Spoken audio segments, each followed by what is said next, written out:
देश में कोरोना की रफ्तार एक बार फिर से बेलगाम होती जा रही है। बचने के लिए सोशल डिस्टेंसिंग जरूरी है, मास्क पहनना तो बहुत जरूरी है। और बीते 2 साल में बाजार में तरह तरह के मास्क भी आ गए हैं। कपड़े वाले मास्क भी हैं, सर्जिकल मास्क भी हैं, N95 भी है और हीरे मोती से जुड़े डिजाइनर मास्क भी आपको बाजार में मिल जाएंगे। मतलब मास्क आज के दौर में जरूरत भी है, फैशन भी है और स्टेटस सिंबल भी है। पर अब भी सबसे बड़ा कंफ्यूजन यही है कि कौन सा मास्क सबसे असरदार है और किस मास्क को पहनकर हम निश्चिंत हो सकते हैं कि हमें कोरोना छुएगा भी नहीं। ये तो तय है कि कोरोना किसी संक्रमित इंसान से ही फैलता है, पर अक्सर ये नहीं पता चलता कि आप जिसके संपर्क में आ रहे हैं उसे कोरोना है भी या नहीं। तो ऐसे में मास्क ही है जो आपको बचाए रखता है। इसीलिए ये समझना बहुत ज़रूरी है कि हम कौन सा मास्क पहने। आज हम आपकी इसी उलझन को सुलझाने की कोशिश करते हैं। हाल ही में American conference of governmental industrial hygienist pandemic response task force ने काफ़ी रिसर्च के बाद अपनी रिपोर्ट जारी की। इस रिपोर्ट में बताया गया है कि N95 मास्क सबसे सुरक्षित है। 2021 में छपी इस रिपोर्ट के मुताबिक अगर आप किसी कोरोना संक्रमित के संपर्क में आते हैं और आप दोनों ने N95 मास्क पहना है तो 25 घंटे तक आप संक्रमण से बचे रहेंगे। अगर आपने सर्जिकल मास्क पहना है और संक्रमित व्यक्ति ने N95 पहना है तो आप संक्रमण से 5 घंटे तक सुरक्षित रह जाएंगे।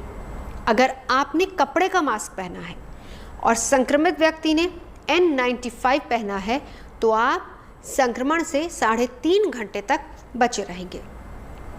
अगर आपने मास्क नहीं पहना है और संक्रमित व्यक्ति ने N95 पहना है तब भी आप 2.5 घंटे तक सुरक्षित रहेंगे। अगर आपने N95 पहना है और संक्रमित व्यक्ति ने सर्जिकल मास्क पहना है तो आप 5 घंटे तक सुरक्षित रह सकते हैं। अगर आप दोनों ने सर्जिकल मास्क पहना है तो संक्रमण सिर्फ 1 घंटे में ही आपको अपनी चपेट में ले लेगा। अगर आपने कपड़े का मास्क पहना है और संक्रमित व्यक्ति ने सर्जिकल मास्क लगाया है तो संक्रमण और तेजी से फैलेगा। सिर्फ 40 मिनट में ही आप उससे बच नहीं पाएंगे। अगर आपने मास्क नहीं पहना है और सर्जिकल मास्क पहने संक्रमित व्यक्ति के संपर्क में आते हैं तो 30 मिनट में ही आप कोरोना की चपेट में आ सकते हैं। अगर आपने और संक्रमित व्यक्ति दोनों ने मास्क नहीं पहना है फिर तो बस 15 मिनट का वक्त ही लगेगा कि आप उसके संक्रमण में आ जाएंगे। तो इस रिसर्च के मुताबिक N95 मास्क ही सबसे सुरक्षित माना जाता है। पर दिक्कत यह है कि अमूमन ये कपड़े के बने मास्क और सर्जिकल मास्क से महंगे होते हैं और इन्हें 3 दिन में ही फेंकना होता है।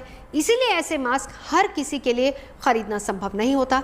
पर अच्छी बात तो ये है कि आजकल ऐसे भी N95 मास्क बाजार में आ गए हैं जिन्हें आप धो सकते हैं, रीयूज कर सकते हैं, दोबारा इस्तेमाल हो सकते हैं वो, और इसीलिए अपनी ज़रूरत के हिसाब से ही आप मास्क चुन सकते हैं और फिर पहन सकते हैं, क्योंकि मास्क पहनना बहुत ज़रूरी है। ओमिक्रॉन के बढ़ते मामलों के बीच एक बार ये बहस फिर चल पड़ी है कि सबसे बेहतर मास्क कौन सा होता है। हमारे साथ डॉक्टर एम वली जी हैं। सर, कई तरह के मास्क मार्केट में आते हैं, कौन सा सबसे बेहतर है? देखिए, पहले तो WHO ने कह दिया था कि ये सांस के जरिए नहीं फैलता है, तो लोगों को मना कर दिया था मास्क लगाने के लिए, सिर्फ डॉक्टर्स के लिए कहा था।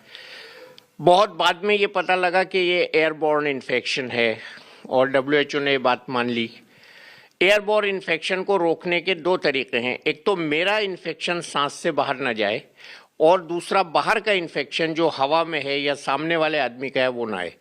तो अगर दोनों लोग मास्क पहनते हैं तो 95% इस बात की गारंटी है कि सेफ डिस्टेंस पे दोनों लोग अगर मास्क पहने तो 99% प्रोटेक्शन होता है। 99% प्रोटेक्शन है, लेकिन मास्क कौन सा हो?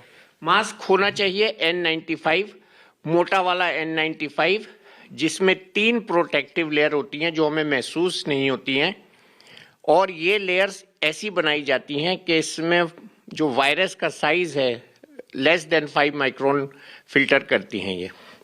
और ये मास्क जो है ये बिल्कुल नहीं पहनना है जिसमें ये वेंट लगा हुआ है। पिछली बार हमने बहुत बात की थी वेंट वाले मास्क की, अब ये करीब करीब आउट हो गए। तो दोनों तरफ से ऐसा वाला मास्क हो और दूसरा मास्क जो खतरा क्या है, इसमें खतरा क्या है? इसमें खतरा ये है कि ये थ्रू एंड थ्रू इसमें से एयर जा सकती है। इसमें एक बहुत बारीक सा पॉलीथीन का फिल्टर होता है और वो फिल्टर जो है हमारे वायरस को नहीं रोकता है। ये पॉल्यूशन के लिए बना था। ओके जी, तो ये मास्क वायरस के लिए बिल्कुल नहीं है। हमने बहुत देखा है लोगों को ये मास्क पहने हुए, कई बड़े बड़े लोग ये मास्क पहनते हैं, लेकिन आज ये बात आप समझ लीजिए अच्छे से कि ये मास्क पोल्यूशन के लिए ज्यादा बेहतर है बजाय इसके कि आप कोविड में इसको पहने। जी सर। इसको बिल्कुल नहीं पहनना है, ये मास्क बेकार है। इसके अंदर एक फिल्टर है, मैं इसको निकाल के दिखा देता हूँ, और ये फिल्टर थ्रू एंड थ्रू होता है और ये इसमें से हवा जा रही है, तो ये मास्क का काम बिल्कुल नहीं करता है। दूसरा मास्क जो है वो सर्जिकल मास्क है, इसमें भी इनविजिबल 3 लेयर्स होती हैं। इसका मतलब यह है कि मेरा इन्फेक्शन बाहर नहीं जाएगा। तो ये सर्जिकल मास्क इसीलिए हम लोग पहनते हैं कि हमारी नाक के जो सांस है वो पेशेंट के वुंड में न जाए जब हम सर्जरी करते हैं। तो इसका उपयोग किसी हद तक वायरस के बचाने में है, लेकिन मेन उपयोग इसका ये है कि हमारा वायरस बाहर नहीं निकलेगा ज्यादातर।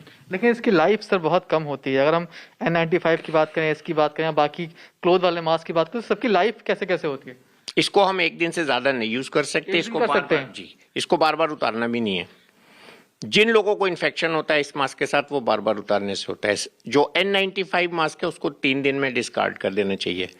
N95 मास्क अगर वॉशेबल है तो उसको हम वॉश करके दोबारा यूज कर सकते हैं। डॉक्टर एम वली हैं जो बात यही कह रहे हैं कि कई लोगों ने ड्रेस के साथ मैचिंग के मास्क बनवा लिए हैं, लेकिन ये कोई रास्ता नहीं है। अगर वाकई कोविड से लड़ाई लड़नी है तो N95 मास्क का ही इस्तेमाल करें, उसके नीचे कुछ नहीं। कैमरामैन आलोक दास के साथ मनीष चौरसिया, न्यूज़ टुडे, दिल्ली।